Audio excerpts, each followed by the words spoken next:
Discussion हो रही थी लास्ट लेक्चर में और हम इलस्ट्रेशन 4 को डिस्कस कर रहे थे, जिसमें हमने बात की थी कि हमें रिक्वायरमेंट थी कि should we proceed with the project, उसमें प्रोजेक्ट को प्रोसीड करें, कंप्लीट करें तो हमें कितनी इनकम या रेवेन्यू मिलने वाली है और एडिशनल एक्सपेंसेस कितने हैं प्रोजेक्ट को कंप्लीट करने के। हमने इसमें फिर फैसला किया था हम प्रोजेक्ट रेवेन्यू को additional expenses which are required to complete the project से कंपेयर करेंगे। पास्ट कॉस्ट जो ऑलरेडी इंकर हो चुकी है प्रोजेक्ट पे, दैट इज इररेलेवेंट, उसको हमने कंसिडर नहीं किया था। तो इस प्रोसेस में हम हर आइटम को डिस्कस करते जा रहे थे, मटेरियल, लेबर, और लेबर में हम रिसर्च स्टाफ तक शायद पहुंच गए थे। आगे हमने इससे बात अभी करनी है, एक आध आइटम शायद हमारी रह गई थी। तो यहाँ तक, और इससे पहले जो इलस्ट्रेशन हुई उनमें कोई question? Relevant costing, last lecture में हमने इलस्ट्रेशन 3 भी देखी थी, जिसमें मिनिमम प्राइस निकालने को कहा गया था और minimum price is equal to relevant cost, ये कॉन्सेप्ट भी हमने सीखा था। तो कोई सवाल लास्ट लेक्चर से? अच्छा जी, इसके बाद हमारी जो नेक्स्ट आइटम है that is equipment. The contract utilises a special microscope which cost ₹36,000 3 years ago। 3 साल पहले हमने 36,000 की मशीन खरीदी, पास्ट है, irrelevant। It has a residual value of 6,000 in another 2 years। 2 साल बाद ये 6,000 की बिकेगी। हमें 2 साल तक क्या, हम तो डिसीजन में है कि आज कॉन्ट्रैक्ट बंद करें या 1 साल और लगा के इसको कंप्लीट करें। 2 साल बाद तो हमने जाना ही नहीं है, ये भी हमारे लिए वैल्यू irrelevant है। And the current disposal value of 16,000, yes, this seems relevant. Current, we are looking at the current situation. आज वो 16,000 की बिकती है। If used in the contract, it is estimated that disposal value in a year's time will be 12,000। आज 16,000 की बिकती है, contract में यूज करें तो 12,000 की बिकेगी। मतलब हमारे पास ऑप्शन क्या है, क्या हम आज कॉन्ट्रैक्ट कैंसिल कर दें या 1 साल लगा के कॉन्ट्रैक्ट कंप्लीट करें।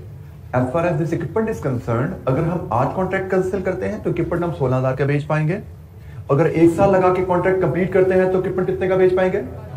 इसका मतलब कॉन्ट्रैक्ट कंप्लीट करने का effect on my pocket is 4,000। Contract complete करने का इफेक्ट मेरी जेब में जब बोझ आ रहा है वो 4,000 का आ रहा है, क्योंकि मुझे सिर्फ यही 2 वैल्यू रेलेवेंट है। माजी में मशीन खरीदी कितने की थी, पास्ट है, इररेलेवेंट। 2 साल बाद वो कितने की बिकती है, इररेलेवेंट, क्योंकि मैंने तो 2 साल इस प्रोजेक्ट के साथ गुजारने नहीं है, ये मशीन है मेरे पास 2 साल रहना नहीं है। मेरे पास तो ऑप्शन 1 है अभी बेच दो, ऑप्शन 2 है साल बाद कॉन्ट्रैक्ट कंप्लीट करके बेच दो। तो अगर मैं कॉन्ट्रैक्ट कंप्लीट करके बेचता हूं तो मुझे 4,000 की जो रेजिडुअल वैल्यू उस पर कॉम्प्रोमाइज करना पड़ता है। तो इक्विपमेंट की रेलेवेंट कॉस्ट मेरी 4,000 है। हम ये क्वेश्चन पे काम कर रहे थे इलस्ट्रेशन 4 पे। इसका डाटा हम यहां से लेके आज की शीट पे ले आते हैं और फिर इसको कंटिन्यू करते हैं।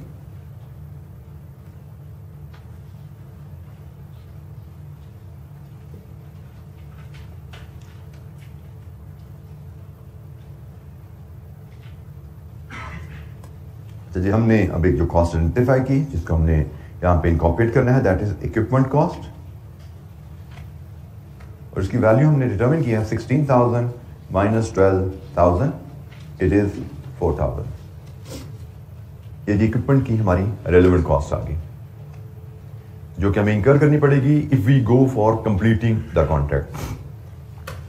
अच्छा, आखिरी item, share of general building services. The contract is charged with 70,000 per annum to cover general building expenses। Contract general building expenses की मद में चार्ज किया जा रहा है। तो हमने डिस्कस किया है जो चार्ज ओवरहेड्स होते हैं, ओवरहेड है ना, बिल्डिंग के एक्सपेंसेस, रेंट वगैरह ओवरहेड होते हैं, और हमने डिस्कस किया जो चार्ज ओवरहेड होते हैं वो रेलेवेंट नहीं होते। ठीक है जी। इन अदर वर्ड्स, अगर हम ये प्रोजेक्ट बंद करेंगे तो ये खर्चा हमारा बच नहीं जाएगा, खर्चा तो हमारा रेंट जाता रहेगा, अब वो बाकी जो रिमेनिंग डिपार्टमेंट है उनमें तकसीम हो रहा होगा। सो कॉन्ट्रैक्ट को चार्ज किया जा रहा खर्चा, कॉन्ट्रैक्ट बंद करने से ये खर्चा बंद नहीं होगा। हम कहते हैं कि ये खर्चा शायद अनअवॉइडेबल है। कॉन्ट्रैक्ट क्लोज करने से ये खर्चा अवॉइड नहीं होगा क्योंकि ये चार्ज किया जा रहा है। चार्ज का मतलब होता है allocation portion of existing cost. तो एग्जिस्टिंग कॉस्ट चार्ज हो रही है, कॉन्ट्रैक्ट बंद होने से वो सेव यकीन नहीं होने वाली। Immediately after the contract is discontinued, space occupied could be sublet for an annual rental of 14,000। जिस हॉल में जहां हमारी प्रोजेक्ट टीम बैठती है, जो स्पेस हम प्रोजेक्ट की एग्जीक्यूशन के लिए यूज कर रहे हैं, उसके बारे में बताया गया है। प्रोजेक्ट जैसे ही डिसकंटिन्यू करोगे वो एरिया वो बिल्डिंग का पोर्शन आप सबलेट कर सकोगे 14,000 एनुअल रेंटल पे। इसका मतलब आज प्रोजेक्ट बंद करते हो तो आज किराए पे दोगे, और अगर कॉन्ट्रैक्ट कंटिन्यू करते हो तो 1 साल की इनकम फोरगो करोगे। ये 70,000 तो रेलेवेंट नहीं है, लेकिन ये 14,000 रेलेवेंट है, क्योंकि ये कॉन्ट्रैक्ट बंद करने की सूरत में आप बिल्डिंग को किराए पे देकर कमा सकते हो। आज बंद कर दो, आज से कमाई शुरू हो जाएगी, 1 साल में 14,000 कमा लोगे। लेकिन अगर आप कॉन्ट्रैक्ट कंप्लीट करते हो तो 1 साल तो बिल्डिंग किराए पे नहीं दे पाओगे ना, क्योंकि कॉन्ट्रैक्ट कंप्लीट करने में 1 साल लगना है। तो this is opportunity cost of rent 14,000। This is also relevant in this case. Contract को कंप्लीट करने में रेंट 14,000 ये भी रेलेवेंट है। तो जनाब यहां से हम ले लेते हैं टोटल फर्दर कॉस्ट, बल्कि इसको मैं वर्ड यूज करता हूं further relevant cost of completing the contract. इतनी है जी, सम कीजिए इसको 348,000। इसको कंपेयर करेंगे कॉन्ट्रैक्ट रेवेन्यू से, जो कि एक्सपेक्टेड है 6 लाख का। सो इसका मतलब नेट फायदा है हमें। अगर हम कॉन्ट्रैक्ट कंप्लीट करने की तरफ चलते हैं तो नेट में हमें 252,000 का फायदा है। सो हमारा डिसीजन है contract should be allowed to proceed.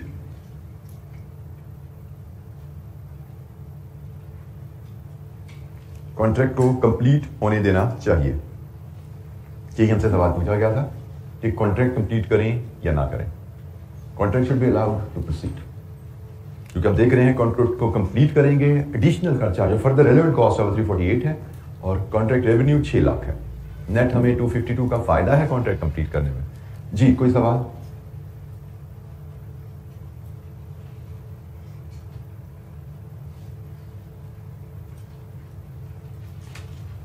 अच्छा, इसकी जरा एक थोड़ी सी अकाउंटिंग की सेंस भी देख लीजिए, उससे फर्क भी समझ लीजिए। जो मैं कहता ना अकाउंटिंग की चीज़ों को मिक्स नहीं करना, लेकिन सिर्फ आपके नॉलेज के लिए मैं शेयर कर रहा हूँ, क्योंकि आपके जहन में सवाल आना है।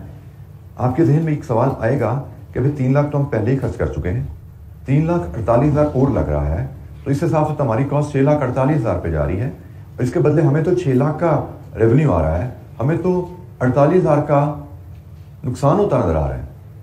जिसमें कम टू योर माइंड कि हमें तो कॉन्ट्रैक्ट कंप्लीट करने में 48,000 का नुकसान नजर होता आ रहा है। अगर हम इसको भी शामिल कर रहे हैं अपनी कैलकुलेशन में, तो इसको शामिल कर लो तो भाई यस नुकसान होता नजर आ रहा है। इसको शामिल करके सोचोगे तो आपको लगेगा कॉन्ट्रैक्ट नहीं करना चाहिए।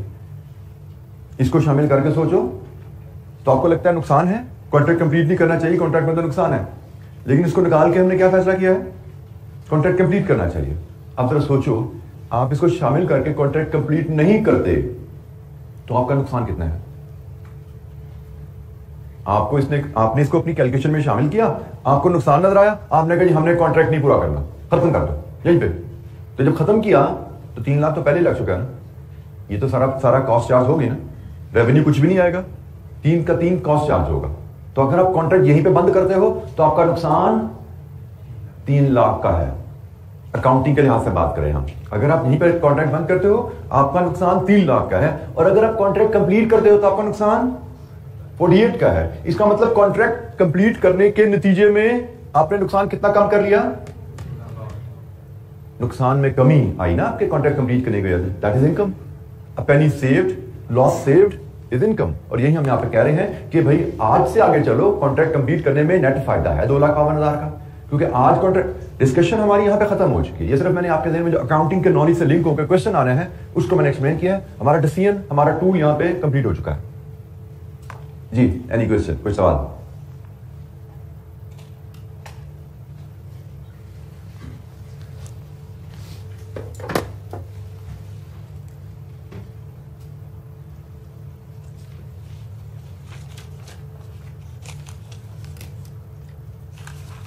इसका जवाब भी आप देखेंगे तो इसकी जवाब रिक्वायरमेंट में था एक्सप्लेनिंग द रीजन, तो आंसर में यहां पे भी एक्सप्लेन रीजन साथ साथ हुई भी हैं। वो आप रीड थ्रू करेंगे तो आपको आइडिया हो जाएगा हमें जवाब कैसे लिखने चाहिए।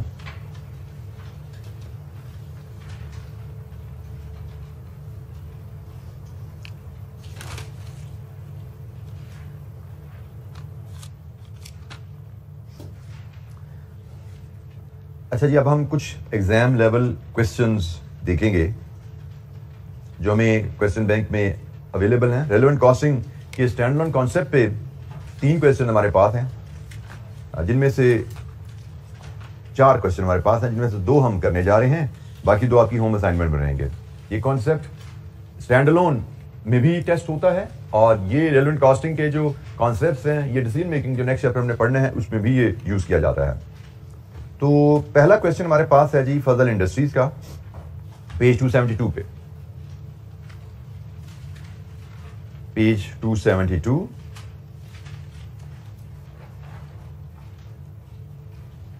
फजल इंडस्ट्रीज लिमिटेड, इसकी रिक्वायरमेंट है prepare a revised statement of estimated cost using the opportunity cost approach for the management of Fazal Industries and state whether the contract should be accepted.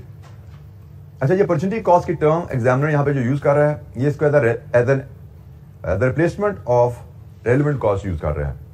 ठीक है जी, ये भी हमें यहां पे याद रखते हैं। अपॉर्चुनिटी कॉस्ट का टर्म यहां पे एग्जामिनर ने as replacement of in place of relevant cost use किया, तो रेलेवेंट कॉस्ट यहां पे यूज करना चाहिए था। That is more comprehensive and appropriate. Opportunity cost की टर्म की लिमिटेशन, एक स्पेसिफिक उसकी डेफिनेशन हमें पता है, लेकिन यहां पे इसने एग्जामिनर ने रेलेवेंट कॉस्ट के रिप्लेसमेंट में इस वर्ड को यूज कर लिया। बहरहाल हम इसको रेलेवेंट कॉस्ट ही पढ़ के सवाल को देखते हैं और देखते हैं हमें इसमें क्या करना है। फजल industries Limited is currently negotiating a contract to supply its product to Kmart, a large chain of departmental stores. Kmart departmental store की एक चेन है, फजल इंडस्ट्रीज को प्रोडक्ट सप्लाई करने की बात करी है। Kmart finally offered to sign a 1-year contract at a lump sum price of 19 million. 19 million की प्राइस का कॉन्ट्रैक्ट ऑफर हुआ जी। The cost accountant of Fazal Industries Limited believes that the offer price is too low. However, management has asked you to reassess the situation. Cost accountant has provided you the following information. यदि cost accountant ने उस contract की हमें information दी है, उसके हिसाब से इस कॉन्ट्रैक्ट की कॉस्ट 20.7 मिलियन बनती है और उसने कहा जी 19 मिलियन के प्राइस इज टू लो, ये कॉन्ट्रैक्ट हमें एक्सेप्ट नहीं करना चाहिए। बट मैनेजमेंट चाहती है कि हम ये सारी कॉस्ट को स्टडी करें, एवेल्युएट करें, रीअसेस करें इस पोजीशन को कि क्या ये कॉन्ट्रैक्ट 19 मिलियन पे एक्सेप्ट होना चाहिए या नहीं। हमें मटेरियल एक्स उसकी रीजन, ये वैल्यू कहां से आई, वाई उसकी रीजन कहां से आई, जी सुपरवाइजरी कॉस्ट, सारे नोट साथ साथ बताए गए हैं जी हमें। स्किल्ड लेबर, अनस्किल्ड लेबर, 3 तरह की लेबर है, 3 तरह का मटेरियल है और एक वैल्यू ओवरहेड्स की है। टोटल कॉस्ट जो कॉस्ट अकाउंटेंट का अंदाजा एस्टिमेशन है वो हमें दे दी गई है। You have analysed the situation and gather the following information. ये 1 2 3 जो 7 तक नोट्स हैं, उसने कहा ये फर्दर इन्फॉर्मेशन हमें मिली है। Material X, material Y, material Z, हर skilled labour, unskilled labour, supervisory cost, overheads, हर पॉइंट पे उसने हर कॉस्ट की एक्सप्लेनेशन दी हुई है। ठीक है जी, हमें इन हेड्स को एक एक नोट को पढ़ते जाना है और हमें relevant cost X Y Z, supervisory, skilled, unskilled, overheads निकालते जाना है और देखना है हमारे हिसाब से relevant cost of the contract क्या बनती है and then we'll compare it with the price. ठीक है जी, relevant cost of the contract calculate करेंगे, इसको प्राइस से कंपेयर करेंगे और बताएंगे हमारे हिसाब से ये ऑफर कॉन्ट्रैक्ट जो हमें 19 मिलियन पे ऑफर हो रहा है ये एक्सेप्ट करना है या नहीं करना। तो हम एक एक पॉइंट पढ़ते जाएंगे और उसकी रेलेवेंट कॉस्ट को असेस करते जाएंगे। रेलेवेंट कॉस्ट के लिए again will be using that diagram जो हमने यूज की है। तो सबसे पहले नोट नंबर 1 है जी मटेरियल एक्स का, इसको पढ़ते हैं, इसका फैसला करते हैं जी। Material X is available in stock, it has not been used for a long time because the substitute is currently available at 20% less than the cost of x.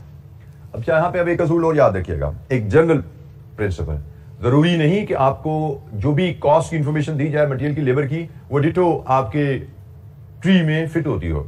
You may come across a situation जैसे ये है जो हमारी tree में लगेगा fit नहीं हो रही। जैसे हम इसको अगर पढ़ते हैं तो हम इसकी रेलेवेंट कॉस्ट निकालना चाहें, यहां पे क्या लिखा हुआ जी, एक्स को जो लिया गया है हिस्टोरिक कॉस्ट में यहां पे शामिल किया गया है क्योंकि एक्स हमारे स्टॉक में पड़ा हुआ है।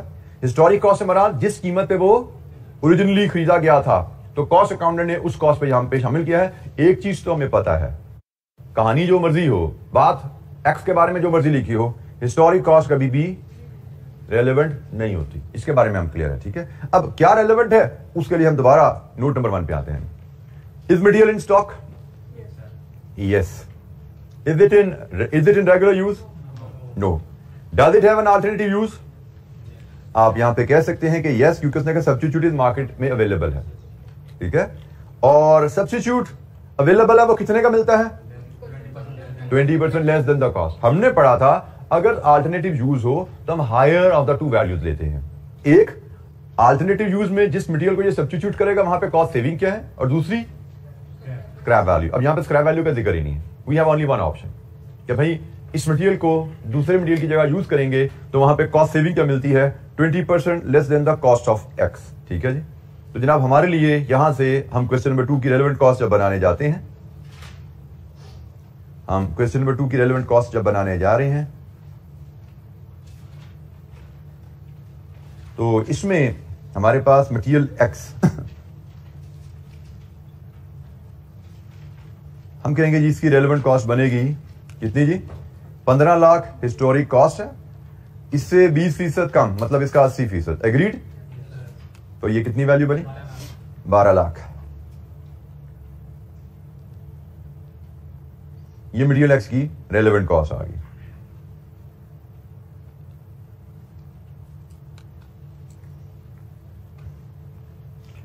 मटेरियल वाई का नोट पढ़ेंगे और इसकी कहानी देखते हैं। मटेरियल वाई की हिस्टोरिक कॉस्ट है 13,50,000। मटेरियल वाई की हिस्टोरिक कॉस्ट है 13,50,000। तो इसका नोट नंबर 2 है, y was ordered for another contract but is no longer required, it's NRV is 1470। Question number 1, is material in stock? Yes, ordered for another contract, historical cost पे लिया गया है। इसका मतलब जो मटेरियल हमारे पास इन हैंड है वही हम हिस्टोरिकल कॉस्ट पे ले सकते हैं, जो हमने खरीदा हुआ ऑलरेडी वही ले सकते हैं। तो it is in stock but is no longer required, ना रेगुलर यूज में है और अल्टरनेटिव यूज भी इसका नहीं है, no longer required. It's NRV is 1.47 million. तो relevant cost in this case is NRV. इस केस में रेलेवेंट कॉस्ट बनती है आपकी एनआरवी 14,70,000। ये मटेरियल वाई की रेलेवेंट कॉस्ट है।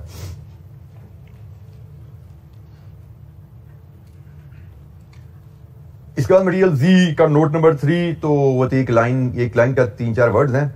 Material g is not in stock. When the material is not in stock, relevant cost is current market price. और हम अज्यूम करेंगे कि ये 22,50,000 जो ली गई है ये करंट मार्केट प्राइस ही ली गई होगी। In the absence of information we assume कि ये मार्केट प्राइस ही होगी, क्योंकि हमें मार्केट प्राइस चाहिए। एक्स और वाई के साथ उसने लिखा हुआ है हिस्टोरिक कॉस्ट है, जेड के साथ उसने कुछ नहीं लिखा हुआ, तो एक ही वैल्यू जेड की अवेलेबल है। वी विल अज्यूम कि ये तो चूंकि स्टॉक में नहीं है, जिसकी रेलेवेंट कॉस्ट तो यही बनती है। अच्छा, ये मटेरियल हमने 3 तरह का था, तीनों को डील किया। अब लेबर है 3 तरह की, एक सुपरवाइजरी है, एक स्किल्ड है और एक अनस्किल्ड है।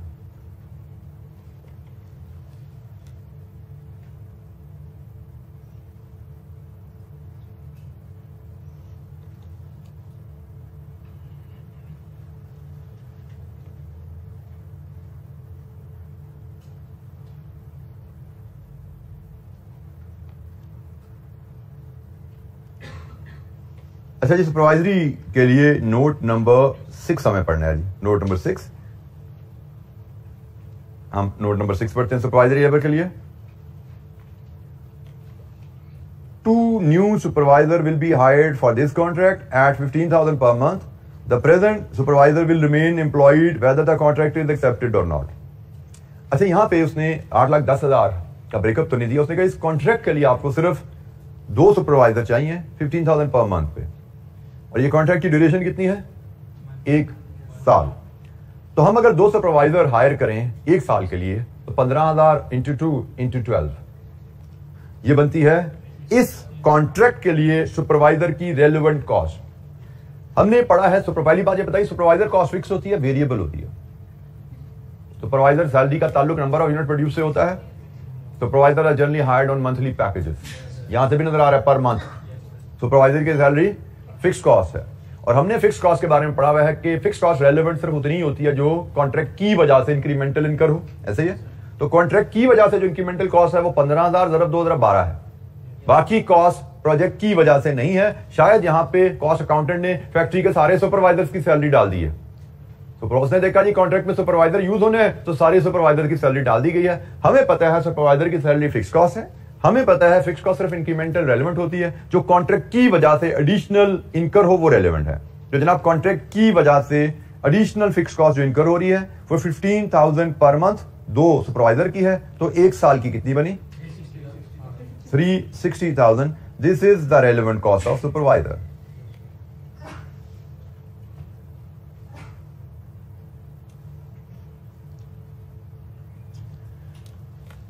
अच्छा, स्किल्ड लेबर को मैं बाद में डिस्कस करता हूं, क्योंकि मैं आपको पॉइंट यहां पे जो बताना चाहता हूं कि स्किल लेबर इसमें एक ट्रिकी ट्रीटमेंट, और इसकी जो इसका सोल्यूशन है वो एग्जामिनर ने भी जो किया है मैं उससे एग्री नहीं करता। ठीक है, एग्जामिनर के सोल्यूशन से भी मैं इसके एग्री नहीं करता, तो इसलिए मैं इसकी डिस्कशन में नहीं चाहता। मैं फॉर एग्जाम पॉइंट से बात करूं, अगर हम एग्जाम में बैठे हुए हैं, हमने इसका नोट पढ़ा, हमें समझ नहीं आ रही क्या कर रहे हैं, तो एक टेंडेंसी जो रही भी है, जनरली रहती है, बच्चों की समझ नहीं आ रही तो 10-15 मिनट सीखो करके सोचते रहना इसका करना क्या।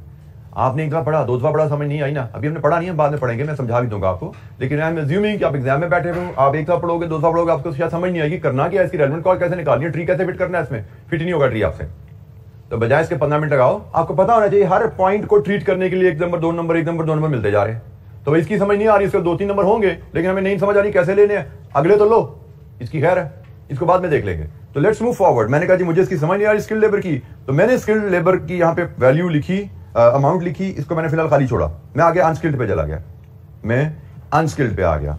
अनस्किल्ड की कॉस्ट जो ली हुई है 22,50,000 है जी, ये जो कॉस्ट काउंटर ने शामिल की हुई है, और नोट नंबर इसका 5 है, हम नोट नंबर 5 पढ़ते हैं। Unskilled labour will have to be hired for this contract. अब उसने कोई परमानेंट टेम्परेरी की बात नहीं की, उसने कहा जी हायर करना पड़ेगा लेबर, और हमें पता है जब लेबर को हमने हायर करना हो, वो परमानेंट है या टेम्परेरी है, cost of hiring is relevant, ऐसा ही है जी। और in the absence of any information we will assume कि ये जो अनस्किल्ड लेबर की कॉस्ट उसने अपने टेबल में शामिल की है, ये शायद कॉस्ट ऑफ हायरिंग ही है। ठीक है, क्योंकि ये तो लेबर हमारे पास है ही नहीं, तो जनाब इसकी हम कॉस्ट ऑफ हायरिंग को 22,50,000 अनस्किल्ड यहां पे डाल देते हैं। इसके बाद नोट नंबर 7 ओवरहेड्स का आ गया जी, ओवरहेड्स को भी डिस्कस कर लेते हैं, फिर हम इस क्वेश्चन को क्लोज करेंगे। Note number 7, these include fixed overheads absorbed at the rate of 100% of skilled labor. skilled labor का 100% इसमें overhead absorbed है। fixed production overheads of 875,000 which would only be incurred if the contract is accepted. इसमें fixed overhead absorb हुए हैं कितने, 100% of direct labor के बराबर। इस overheads में 100% of skilled labor के बराबर, सॉरी 100% of skilled labor के बराबर fixed overhead absorb हुए हैं। हमें पता है absorbed overhead relevant नहीं है, relevant क्या होता है, incremental। उसने कहा जी इसमें 100% of this absorb हुए में है, लेकिन incremental सिर्फ 875 है। ठीक है जी, incremental सिर्फ 875 है, इसको हम एडजस्ट करेंगे। और क्या इसके अलावा कहानी है, बाकी सारे वेरिएबल हुए ना, इसका मतलब बाकी सारे वेरिएबल हैं। तो जनाब 100% ऑफ स्किल्ड लेबर, तो हमारे हिसाब से फिर ओवरहेड्स क्या बनते हैं, टोटल ओवरहेड्स जो हमें क्वेश्चन में गिवन है वो है जी 85,000,000। इसमें 100% ऑफ स्किल्ड लेबर 4050, ये फिक्स्ड ओवरहेड इसमें शामिल है। हमने कहा जी जो एब्जॉर्ब्ड ओवरहेड वो तो निकाल दो, सारे अगर ओवरहेड हम निकाल देते हैं तो बाकी कितने बचे, जो बाकी बचे वो सिर्फ वेरिएबल है, सॉरी बाकी जो बचे वो सिर्फ ये टोटल ओवरहेड्स हैं। इसमें fixed overhead 100% of skilled labour के बराबर शामिल थे, जो 100% of skilled labour cost accountant ने कैलकुलेट की वो हमने यहां से लेस कर दी, इतने फिक्स्ड ओवरहेड एब्जॉर्ब इसमें शामिल है। जब टोटल ओवरहेड में फिक्स्ड ओवरहेड एब्जॉर्ब निकाले, बाकी क्या बचा, ओनली वेरिएबल। हमें टोटल ओवरहेड चाहिए, वेरिएबल में हम दोबारा फिक्स्ड ओवरहेड ऐड करेंगे, लेकिन सिर्फ वो जो इंक्रीमेंटल है जिस प्रोजेक्ट की वजह से हुए, और वो कितने हैं, तो जनाब ये है हमारे इस प्रोजेक्ट के रेलेवेंट ओवरहेड्स 532,500। अच्छा, अभी मैं फिर एक आपको स्किल की तरफ तवज्जो दिलाऊं, हमने जो वर्किंग अपनी शुरू की थी, हमने कहा जी हम रिवाइज्ड रेलेवेंट कॉस्ट बनाएंगे, उसको 90 मिलियन से कंपेयर करेंगे और फिर फैसला करेंगे प्रोजेक्ट फिजिबल है या नहीं है। हमें हर स्टेप पे नंबर मिलते जा रहे हैं, 1 2 3 4 5 6 वैल्यूज हमने डिटरमिन करनी है, एक वैल्यू सिर्फ हमारी मिसिंग है। ठीक है, सो अगर तो हमें ये समझ आया एग्जाम में, 1 मिनट और इस स्टेज पे लगाएंगे। पहले हमने 2 दफा पढ़ा, मैं समझ नहीं आई, हम छोड़ के आगे चले गए, बाकी जो आता था कर लिया। अब दोबारा इसमें आएंगे, 1 मिनट सिर्फ और लगाएंगे। अब भी समझ आती है कि नहीं आती, अगर आ गई तो ठीक है, नहीं आती तो आप यहां पे लिखोगे अज्यूम्ड, यहां पे आप लिखोगे अज्यूम्ड कि अभी मुझे समझ नहीं आ रही, मैं अब इस सवाल को कंप्लीट कर रहा हूं। जैसे अगर हमें एग्जाम में ये चीज समझ नहीं आएगी मैं कैसे कंप्लीट करना है, मैंने यहां पे लिखना है जी अज्यूम्ड, और अज्यूम मैंने आसानी किया कि जो इसने ली है ना 4050 में इसी को अज्यूम कर लेता हूं, अज्यूम यही रेलेवेंट फिगर है। अब मुझे समझ नहीं आ रही करना क्या है, तो मैंने कहा जो गिवन है वही रेलेवेंट है, और मैं ये फिगर अज्यूम करके मैं सवाल कंप्लीट कर दूंगा। तो जनाब रेलेवेंट कॉस्ट क्या है इसकी, बनाओ जरा, टोटल करो इसका क्या है, एज इट इज अज्यूम करके, जैसे क्वेश्चन में कॉस्ट काउंटेंट ली भी है, मैंने कहा जी शायद वही ठीक होगी क्योंकि मुझे समझ नहीं आ रही, मैंने अज्यूम लिख दिया, मैंने बता दिया एग्जामिनर को मुझे समझ नहीं आ रही, मैं ऐसे ही लेके चल रहा हूं। बताओ जी टोटल क्या बनता है? 12855। बेटा हमने यहां से लेके यहां तक का सम मारना है जी। 1690500। इसको आप कंपेयर करेंगे प्राइस से, 19 मिलियन की प्राइस है, तो हमारे हिसाब से तो प्रोजेक्ट में एक्सपेक्टेड प्रॉफिट है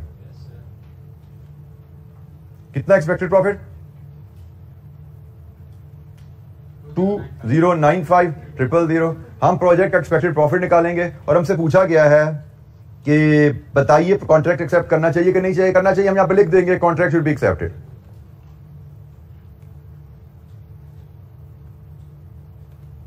इस पूरे सवाल में यहां पे मार्क्स हमें अवेलेबल नहीं है। अगर ये 15 नंबर का सवाल है तो हमारे 15 में से 13 आने जा रहे हैं इंशाल्लाह। लेकिन अगर आपने सवाल को यहीं पे छोड़ दिया तो शायद 1 2 3 4 5 आगे 15 में से में भी 9 या 10 आएंगे। अगर आपने सवाल को इधर छोड़ा तो 15 में से 9 या 10 आएंगे। आपने सवाल को इस फिगर को ज़ूम करके कंप्लीट कर दिया तो 15 में से 13 नंबर आ रहे हैं। ये स्कोरिंग आप इस तरह इंप्रूव कर लेते हो अगर आपको ये प्रैक्टिस है। और मैं फिर बता दूं, ये सबसे टफ हैबिट टू अडॉप्ट है, ठीक है जी। This is the toughest habit to adopt कि जो चीज नहीं आती वहां पे फिगर ज़ूम करके आगे चलो, क्वेश्चन को कंप्लीट करो। क्वेश्चन की 100% एक्यूरेसी के पीछे टकरे ना मारो। समझ आ रही है ड्यू टाइम में जरूर करो, लेकिन समझ नहीं आ रही तो उसका रिग्रेट लेके सवाल पूरा पेपर जाया नहीं करना। हमारा मकसद हर सवाल को परफेक्ट नहीं करना, जो परफेक्ट आता है वही परफेक्ट करेंगे ना, जो आता ही नहीं परफेक्ट उसका क्या करे भाई, उसको कंप्लीट करना हमारा टारगेट है। परफेक्ट नहीं आता कंप्लीट कर दो, कंप्लीट हो गया दैट्स इट, हमारे लिए दिस इज बेस्ट। अब 15 में से 13 नंबर आ जाए और क्या चाहिए आपको एग्जाम में, लेकिन वो तभी आएंगे जब सवाल कंप्लीट करोगे आप। तो घर पे भी प्रैक्टिस में इस चीज को अडॉप्ट करते रहिए। घर पे सोल्यूशन देख के डंडी ना मारिए, कंप्लीट कीजिए। सवाल को नई चीज आती अज्यूम कीजिए, कंप्लीट कीजिए, बाद में देख लीजिए क्या गलती थी, कैसे ठीक हो सकता था। क्योंकि हमारा मकसद यहां पे इस वैल्यू पे पहुंचना नहीं है, इस वैल्यू पे पहुंचना नहीं है। हमारा मकसद है यहाँ पे 7 ट्रीटमेंट्स उसने दी हुई हैं, उन 7 ट्रीटमेंट के कॉन्सेप्ट को ऑब्जॉर्व करना, तो कैसे ट्रीटमेंट की गई हैं, असूलों को कैसे अप्लाई किया गया, बिकॉज नॉलेज इज देयर और मार्क्स आर देयर। ये टोटल क्या आता है, इसको टोटल करके ठीक आंसर से टैली करना, मार्क्स इसके नहीं है। फॉर एग्जाम्पल आपने टोटल यहाँ पे 16 निकाला, असल सही कॉस्ट लेते तो टोटल यहाँ पे 20 आना था। अगर आपने सही स्किल लेवल की कॉस्ट ली होती तो शायद टोटल 20 आना था, और टोटल यहाँ पे 20 आना होता तो आपका डिसीजन क्या आना था, डोंट एक्सेप्ट। सही एग्जैक्ट आंसर ये 20 है और एग्जैक्ट डिसीजन डोंट एक्सेप्ट। लेकिन आपके डाटा के लिहाज से ये डिसीजन ठीक है, आपको डिसीजन का नंबर मिलेंगे, 1 नंबर जो फाइनल डिसीजन का है ना, इस डाटा के हिसाब से ये डिसीजन ठीक है। तो डाटा के हिसाब से आपका जो असूल अप्लाई हुआ है वो ठीक है। तो नंबर असूल की एप्लीकेशन के हैं, असूल की अंडरस्टैंडिंग के हैं। नंबर आपने वैल्यू क्या लिखी है फाइनल टोटल करके इसके नहीं है। नंबर इस चीज के नहीं है कि आपने आंसर जो लिखा हुआ एग्जैक्ट उससे मैच करता है एग्जामिनर आंसर से कि नहीं। नंबर इस चीज का कि आपने जो भी वैल्यू निकाली है उस वैल्यू की बेसिस पे क्या आपका डिसीजन ठीक है। तो हमारा आंसर हाँ जी, इस वैल्यू की बेसिस पे हमारा डिसीजन ठीक है, इन वैल्यूज की बेसिस पे प्रोजेक्ट एक्सेप्ट होना चाहिए, ठीक है। तो ये की है जिसको लेके चल रहे हैं हम। अब स्किल लेबर पे बात कर लेते हैं, ये तो मैंने आपको सिर्फ समझाने के लिए बताया था, इसको हम सारा ओवरराइट कर लेंगे। अब हम स्किल लेबर पे बात शुरू करते हैं। स्किल लेबर का नोट है जी हमारे पास, note number 4। Skilled labor can work on other contracts which are presently operated by semi-skilled labor. अब ये बड़ा सोच समझ के करने वाली बात है ये। Who have been hired on temporary basis at a cost of 325 per month. तो टेम्परेरी कौन है, स्किल्ड या unskilled? Semi skilled, semi skilled, बिल्कुल ठीक है। The company will need to give them a notice of 30 days before terminating their service. Semi skilled को फारिग करना है तो 30 दिन का नोटिस देना पड़ेगा। हमने कॉस्ट किसकी निकालनी है, सेमी स्किल्ड की स्किल्ड की? स्किल्ड की। Question number 1, skilled labour permanent और temporary? Skilled labor, permanent or temporary? You should be clear why you said permanent, why you said temporary. You need to think and then speak. Semi-skilled temporary है, वो तुम्हें पता है। I'm talking about skilled labor. Permanent or temporary? Permanent. Permanent क्या बोला? Permanent. Why? ठीक है, जवाब तो ठीक है, but you should know why. बेटा ये सैलरी किसकी है? Semi-skilled की। I'm talking about skilled. Skilled labor permanent या temporary? दोबारा सोचो, दोबारा जवाब दो। ये सेमी स्किल्ड की परमानेंट सैलरी है, उसको उसने कह दिया परमानेंट लिखा हुआ है लेकिन है टेम्परेरी। उसने कह दिया तो टेम्परेरी टेम्परेरी है, हमारी उससे कोई जिद नहीं है। बेशक उसने परमानेंट सैलरी दी है बट उसने लिख दिया टेम्परेरी है तो टेम्परेरी है, बात खत्म। एग्जामिनर कोई इंफॉर्मेशन नहीं देता या ना लिखता तो हम इसको भी पर मंथ की बेसिस पे परमानेंट समझते हैं इसको, लेकिन उसने लिख दिया ये टेम्परेरी है, सेमी स्किल्ड। मेरा क्वेश्चन है, हम स्किल्ड लेबर की कॉस्ट जानना चाहते हैं, परमानेंट और टेम्परेरी? परमानेंट जवाब फिर वही है, रीजन। मेरा अगला सवाल फिर वही है, रीजन क्यों परमानेंट है?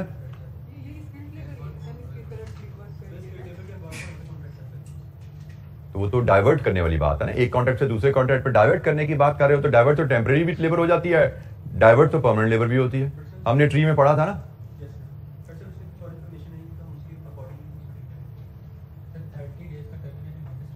किसका है वो, स्किल्ड का है सेमी स्किल्ड का? बेटा इसीलिए कहा जाता है सवाल को ध्यान से पढ़ो, जिस इंफॉर्मेशन के बारे में बात कर रहे हैं वो क्या है और कंसिडर किसको कर रहे हैं। हम स्किल्ड का फैसला करना चाह रहे हैं और मुझे आप कभी सेमी स्किल्ड की सैलरी पे ले जा रहे हो, मुझे कभी आप सेमी स्किल्ड के नोटिस पीरियड पे लेके जा रहे हो। भाई मैं स्किल्ड का क्वेश्चन पूछ रहा हूं, स्किल्ड परमानेंट है टेम्परेरी है, उसका जवाब दो मुझे। 100% अब्सॉर्ब है, स्किल्ड लेबर अब्सॉर्ब है, किधर अब्सॉर्ब है? तो इससे क्या पता लगा? अगर आपको याद हो absorption rate X% of direct labour our भी हम पढ़ते आए हैं, पढ़ा कि नहीं पढ़ा? X% of direct labour cost, overhead absorption rate X% of direct labour cost पढ़ा है ना। तो डायरेक्ट लेबर कॉस्ट क्या होती है, फिक्स्ड और वेरिएबल? वेरिएबल। तो ओवरहेड आपके वेरिएबल कॉस्ट के भी बेसिस पे अब्जॉर्ब हो सकते हैं, फिक्स्ड कॉस्ट की बेसिस पे भी अब्जॉर्ब हो सकते हैं। अब इसमें सोच क्या है, अगर आप एज अ बिजनेसमैन सोचो तो आपको समझ आएगी, और कॉस्ट अकाउंटिंग में अच्छा परफॉर्म करना है तो थोड़ा सा बिजनेसमैन की तरह सोचो, 2 जमा 2 4 वाला कुछ 6ठी 7वीं 8वीं का स्टूडेंट बन के ना सोचो। अब यहां पे बात क्या कर रहा है कि स्किल्ड लेबर से हम वो काम करवाएं जो सेमी स्किल्ड कर रही है। स्किल्ड लेबर महंगी होती है, सेमी स्किल्ड महंगी होती है? स्किल्ड। वो कह रहे हैं स्किल्ड लेबर जो महंगी लेबर है उसे वो काम करवा लो जो सस्ती लेबर कर सकती है। Does it make sense in the normal business? ऐसा होता है नॉर्मल बिजनेस में? आप ऐसा काम जो सस्ती लेबर कर सकती है वो महंगी लेबर से नॉर्मल बिजनेस में करवाना चाहोगे? बिल्कुल ऐसे यही जवाब है कि नहीं भाई हम क्यों करवाना चाहेंगे। हाँ, एक सूरत है जब हम करवाना चाहेंगे, जो कि यहां पे है कि सेमी स्किल्ड टेम्परेरी है और शायद स्किल्ड परमानेंट है। सेमी स्किल्ड टेम्परेरी है, काम करवाते हो तो तनख्वाह देनी है। स्किल्ड परमानेंट है, काम नहीं भी करवाओगे तो भी तनख्वाह देनी पड़ेगी। तो आप कह रहे हैं स्किल्ड तो मेरे पास परमानेंट है, उससे तो काम नहीं भी कराऊंगा तनख्वाह देनी पड़ेगी, तो उनसे सेमी स्किल्ड वाला काम ही करवा लो ताकि सेमी स्किल्ड को भी तनख्वाह ना देनी पड़े। तो स्किल्ड को भी दो, सेमी स्किल्ड को दो, तभी स्किल्ड को तो देनी है। तो सेमी स्किल्ड को फारग करो ताकि सेमी स्किल्ड की हम तुम्हें तनख्वाह ना देनी पड़े। समझ आई? तो इससे पता लगा स्किल्ड परमानेंट है, क्योंकि अगर दोनों टेम्परेरी हों तो सेमी स्किल्ड से जो काम होता है उसके लिए स्किल्ड हम क्यों हायर करें। ये जुमला आपको बताता है कभी स्किल्ड शायद परमानेंट है, तभी आप स्किल्ड लेबर से सेमी स्किल्ड लेबर का काम कराने का सोचोगे, अदरवाइज ऐसा आप कभी नहीं सोचोगे, क्योंकि स्किल्ड इज ऑलवेज एक्सपेंसिव। अच्छा, जब हमने कहा जी स्किल्ड लेबर से सेमी स्किल्ड लेबर का काम हम करवा सकते हैं, स्किल्ड लेबर जो हमारे पास है उससे हम सेमी स्किल्ड लेबर का काम करवा सकते हैं। यह अब अपॉर्चुनिटी कॉस्ट का कॉन्सेप्ट यहां पे आने वाला है। स्किल्ड लेबर परमानेंट है, ठीक है, और शायद वो फारिग भी है। ये भी समझ आ रही है ना कि स्किल्ड लेबर हमारे पास परमानेंट है और उसके पास स्पेयर टाइम भी है। अब स्पेयर टाइम तो उसके पास है, हमने कहा थी स्पेयर टाइम में यूज करो तो रेलेवेंट कॉस्ट 0 होती है, लेकिन ये कहानियों से थोड़ी आगे जा रही है और ट्री में नहीं मेंशन थी। वो कहानी आगे क्या जा रही है, स्पेयर टाइम जरूर है लेकिन उस स्पेयर टाइम का एक यूज भी है हमारे पास, ऐसा ही है ना। उस स्पेयर टाइम का एक हमारे पास इस्तेमाल भी है। वो इस्तेमाल किया, इनसे सेमी स्किल का काम ले लो। और अगर मेरे पास फॉर एग्जांपल ये के-मार्ट वाला कॉन्ट्रैक्ट नहीं आता, अगर मेरे पास के-मार्ट वाला कॉन्ट्रैक्ट नहीं है, तो मैं सेमी स्किल्ड लेबर जो परमानेंट लेबर है उसको इस्तेमाल करके कॉस्ट सेविंग ले सकता हूं सेमी स्किल्ड से। ऐसा ही है। कितनी कॉस्ट सेविंग? 1 साल में 11 महीने की, क्योंकि 1 महीने का तो नोटिस देना ही पड़ेगा ना। 12 महीने का कॉन्ट्रैक्ट है। अगर मैं assuming that contract is no more there, assuming that contract is not there, skilled labour से मैं सेमी स्किल्ड का काम कराना चाहूं तो मुझे सेमी स्किल्ड लेबर को फारिग करना है 1 महीने की तनख्वाह देकर। 1 महीने की तनख्वाह देकर उनको फारिग करूंगा, 11 महीने की तनख्वाह मुझे नहीं देनी पड़ेगी। तो अगर मैं स्किल्ड लेबर से सेमी स्किल्ड का काम करवाता हूं तो मैं सेमी स्किल्ड लेबर की 11 महीने की कॉस्ट सेव कर सकता हूं। ऐसा ही है। अगर के-मार्ट का कॉन्ट्रैक्ट नहीं है, स्किल्ड लेबर जो मेरी परमानेंट लेबर है उसकी मदद से सेमी स्किल्ड लेबर की 11 महीने की कॉस्ट सेव की जा सकती है। लेकिन अगर के-मार्ट का कॉन्ट्रैक्ट आ जाए तो क्या ये कॉस्ट सेव होगी? अपॉर्चुनिटी कॉस्ट आ गई ना कि भाई स्किल्ड लेबर के 2 इस्तेमाल हैं। एक, यहां पे 11 महीने की कॉस्ट सेव कर लो, दूसरा Kmart का कॉन्ट्रैक्ट करवा लो। अगर Kmart का कॉन्ट्रैक्ट करते हो तो ये सेविंग विल बी लॉस्ट।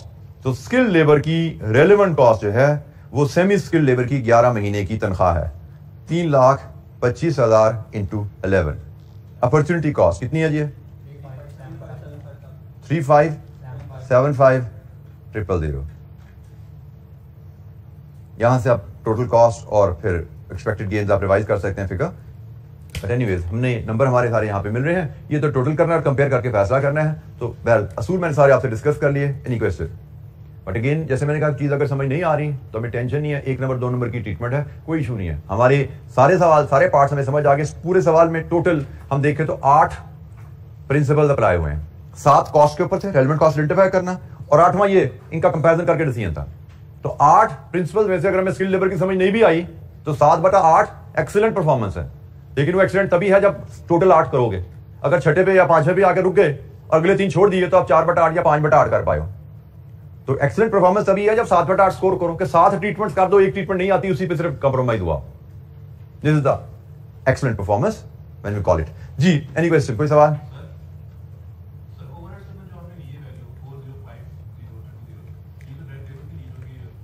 ये 8.5 मिलियन की फिगर ओवरहेड में किसने वर्कआउट की? मैंने की या कॉस्ट काउंटर ने की? और ये फिगर किसने वर्कआउट की? मैंने की, कॉस्ट काउंटर ने? कॉस्ट अकाउंटेंट ने 8.5 मिलियन की वर्कआउट की है ना। तो कॉस्ट अकाउंटेंट की नजर में तो लेबर यही थी, उसने यही ओवरहेड ब्लॉक किए होंगे 100% ऑफ स्किल लेबर। ये तो मेरी वर्किंग है, ये मेरी वर्किंग है भाई। स्किल लेबर 4.05 नहीं ये बनती है, बट कॉस्ट अकाउंटेंट को तो ये नहीं पता, उसने तो अपनी वर्किंग के हिसाब से ओवरहेड बनाए हुए हैं। जी एनी क्वेश्चन? कोई सवाल?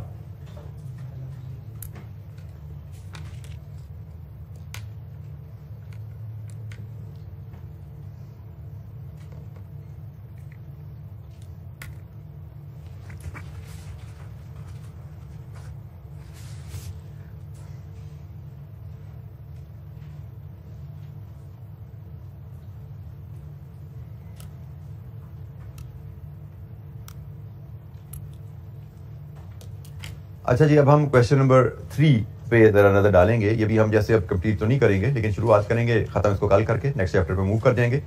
तो क्वेश्चन नंबर 3, अच्छा इसमें जैसे मैंने आपको बता दिया, आपके एग्जामिनर ने ये वैल्यू स्किल की गलत उसने कैलकुलेट की हुई है, उसने जो गिवन थी उसी को ले लिया। हमने लॉजिकली डिस्कस किया, कॉन्सेप्ट ठीक किया। ये जो सोल्यूशन गिवन है यहाँ पे एग्जामिनर सोल्यूशन है, मार्क कर लीजिएगा, गलती है। मैंने आईकैप के क्वेश्चन के साथ आईकैप का सोल्यूशन ही यहाँ पे रखे हुए हैं, क्लास में करता हूँ तो मैं आपको रेक्टिफाई करवा देता हूँ। ये सिर्फ इसलिए यहाँ पे रखे जाते हैं ताकि आपको पता हो कि आईकैप का सोल्यूशन भी गलत हो सकते हैं, और ये आपको तभी पता लगेगा घर में प्रैक्टिस करते हुए जब अपना माइंड अप अप्लाई कर रहे हो। अगर अपना माइंड अप्लाई नहीं कर रहे तो आपके पास इसकी कोई लॉजिकल एक्सप्लेनेशन नहीं होगी और आप इसको समझे बगैर आगे जाओगे। अपना माइंड अप्लाई करोगे, यू मे कम अक्रॉस के भाई आईकैप का सोल्यूशन में भी गलती होती है, समझे बगैर उसको याद नहीं कर लेना।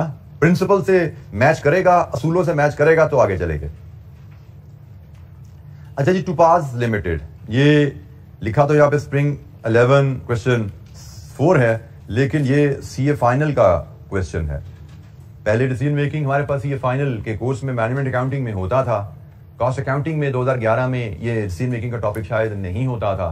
तो एनीवेज ये हमारा सीए फाइनल का क्वेश्चन है, लेकिन चूंकि क्वेश्चन बैंक में हमें ये क्वेश्चन दे दिया आईकैप ने, तो इसका मतलब अब ये हमारे सिलेबस का हिस्सा है और हमारी डिफिकल्टी लेवल के डिटर्मिनेशन में ये क्वेश्चन यूज हो रहा है। तो ये क्वेश्चन हमें प्रैक्टिस में इसको करना है और सीखना है। अच्छा, ये रिक्वायरमेंट क्या है इसकी? Calculate the unit price that TL could bid for the special order to Pearl Limited. Unit price, हमें प्राइस पर यूनिट बतानी है, हमें कस्टमर ने हमसे ऑर्डर मांगा है, उसके लिए प्राइस पर यूनिट हमें बिड करनी है।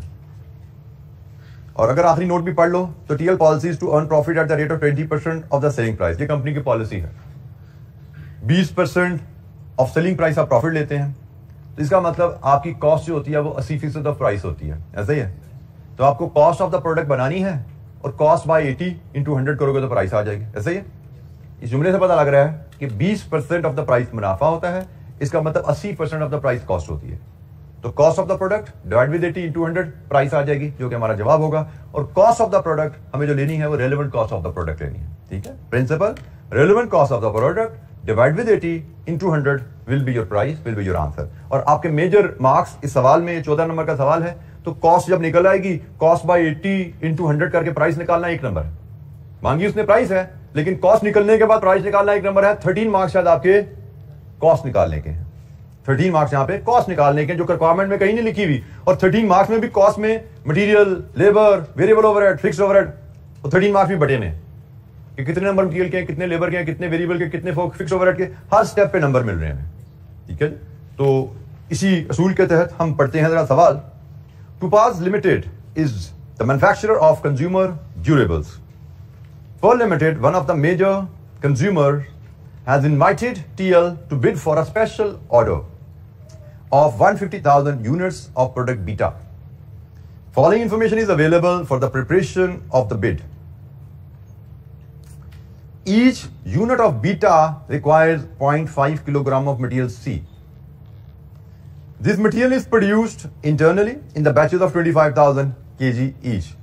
अब ये थोड़ा डिफरेंट आ गया, मटेरियल इंटरनल प्रोडक्शन हो रहा है, raw material is being produced internally. अभी तक हमने मटेरियल की जो डायग्राम पढ़ी थी ना, उसमें हम क्या कहते हैं, मटेरियल बाहर से खरीदना होता है, हमें स्टॉक में है या नहीं है, स्टॉक में है या खरीदना है, वहां से बात होती है। यहाँ पे इंटरनल प्रोडक्शन की बात है।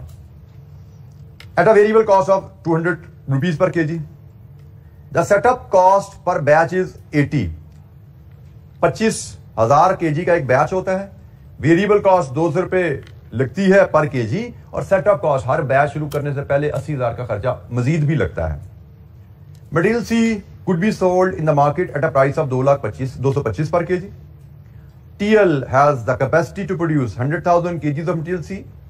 However the current demand for material c in the market is 75,000 kg. हम अगर सिर्फ अभी मटेरियल की ही बात करें, नोट नंबर 1 के रेफरेंस से हम सिर्फ मटेरियल की ही बात करें कि भाई 1,50,000 यूनिट्स हमें बनाने हैं बीटा के, जिसमें 0.5 kg of material C per unit लगता है। यही कहानी है ना। अच्छा, एक पॉइंट हम इसके रिलेटेड और ऐड कर लेते हैं, वो नोट नंबर 4 है। The normal loss is estimated to be 4% of the input quantity and is determined at the time of inspection which is carried out when the unit is 60% complete. Material is added to the process at the beginning of the process while labor and overheads are evenly distributed over the process. अच्छा जी, इस note के मुताबिक हमने determine करना है कि इसका तरीका रहेगा कि हम 1,50,000 यूनिट्स की रेलेवेंट कॉस्ट निकालेंगे। 1,50,000 यूनिट की रेलेवेंट कॉस्ट निकालेंगे, उसको डिवाइड कर देंगे 1,50,000 से, रेलेवेंट कॉस्ट पर यूनिट आ जाएगी, divide with 80 into 100, price per unit आ जाएगी। हमसे प्राइस पर यूनिट ही मांगी है ना उसने, द यूनिट प्राइस मांगी है। लेकिन हमें जो डाटा दिया गया है यहाँ पे, वो हमें 1,50,000 यूनिट्स के हिसाब से कॉस्ट निकालनी पड़ेगी। मैं फिर रिपीट करूं, रेलेवेंट कॉस्ट 1,50,000 यूनिट्स की निकलेगी, 1,50,000 यूनिट्स की निकलेगी, और 1,50,000 से डिवाइड करेंगे, कॉस्ट पर यूनिट आ जाएगी, cost per unit divide with 80 into 100, price per unit आ जाएगी। ये हमारा जवाब होगा। तो 1,50,000 यूनिट्स के लिए हमें कितना मटीरियल इनपुट करना है, आपको याद होना चाहिए। हमने सीखा हुआ है कि इनपुट कॉस्ट इज डिटरमिन्ड, जब भी लॉस आ जाए, ग्रॉस या नेट क्वांटिटी, ग्रॉस पे, बिल्कुल ठीक है जी। तो सबसे पहला पार्ट है, हमें कितने केजीज ऑफ रॉ मटेरियल चाहिए इनपुट करने के लिए, पहला पार्ट तो ये बनता है। तो जनाब हम क्वेश्चन नंबर, कौन सा नंबर है ये, 3, क्वेश्चन नंबर 3 है जी ये हमारा टोपाज का। तो हमने कहा जी सबसे पहले वर्किंग में मैं जाता हूं, मैं से वर्किंग 1 में रॉ मटेरियल क्वांटिटी रिक्वायर्ड, हमें कहा गया है 1,50,000 यूनिट्स बनाने हैं, 0.5 kg पर यूनिट लगता है, लेकिन ये तो नेट क्वांटिटी है ना भाई, और हमें कहा गया इनपुट का 4% लॉस हो जाता है। ये नेट क्वांटिटी है और ये 4% लॉस के बाद है, तो ग्रॉस क्या होगा जी, कितनी ग्रॉस क्वांटिटी हमें चाहिए, 78,125 kg। ये है जी रॉ मटेरियल जो हमें चाहिए। रॉ मटेरियल का नाम क्या जी इसका, सी, रॉ मटेरियल सी। क्वांटिटी रिक्वायर्ड, ऑर्डर के लिए हमें कितना रॉ मटेरियल चाहिए, 78,125। अच्छा जी, ये मटेरियल आना कहां से है, ये मटेरियल आना कहां से है,